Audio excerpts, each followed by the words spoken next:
আজকে এটা কি হলো? গর্ত করতে এসে দেখি ভাই নাকি পাইপটা ফাটিয়ে ফেলেছে। তো ভাই চলো তোমাদের ব্যাপারটা খুলে বলি। আজ সকালে দেখছি এক ভাই গর্ত করতে এসছে, আর সেখানে যে জলের পাইপটা যেটা ডাইরেক্ট গিয়ে চৌবাচ্চায় পড়ে, সেই জলের পাইপটা নাকি ভাই ফাটিয়ে ফেলেছে। তাই সেই কথা দেখতে ভাই নাকি বললো এটা মিস্ত্রি এনে বাগাতে হবে। আর তারপর আমি চলে গেলাম গতটাকে ফেটেছে পাইপটা দেখতে। আর ভাইকে বলতে ভাই বললো না এটা ওর দ্বারা হবে না, এটা মিস্ত্রি আনতে হবে। আর সেটা দেখতে কাকা দেখছি চলে গেছে সেটিকে দেখতে। আর তারপর কাকা নিজেই বলছে না আমি এটিকে বাগিয়ে দেবো। তাই দু চারটা সকেট নিয়ে দেখি কাকা এদিকে লাগাতে শুরু করেছে, কিন্তু কাকা কোনো মতে জয়েন করতে পারছে না। বলছে এটাকে নাকি ব্লেড দিয়ে কাটতে হবে। তাই চলে গেলাম আমি ফটাফট দোকান ব্লেড আনতে। আর ব্লেড এনে ফটাফট দিয়ে দিলাম কাকার হাতে। আর কাকা দেখছি অলরেডি কাজ করতে শুরু করে দিয়েছে।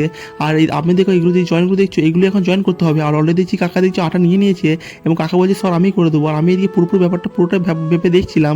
আর কাকা দেখছি অলরেডি আটা লাগাতে শুরু করে দিয়েছে, আর আটা লাগানোর পর জয়েন করতে শুরু করে দিয়েছে। আর জয়েন হয়ে যাবো মোটামুটি এটা ঢুকে দিলে এখন কাজ কমপ্লিট হয়ে যাবে। আর এখনকার মধ্যে এটা মোটামুটি চলবে, পরে তখন মিস্ত্রি এনে বাগাতে হবে।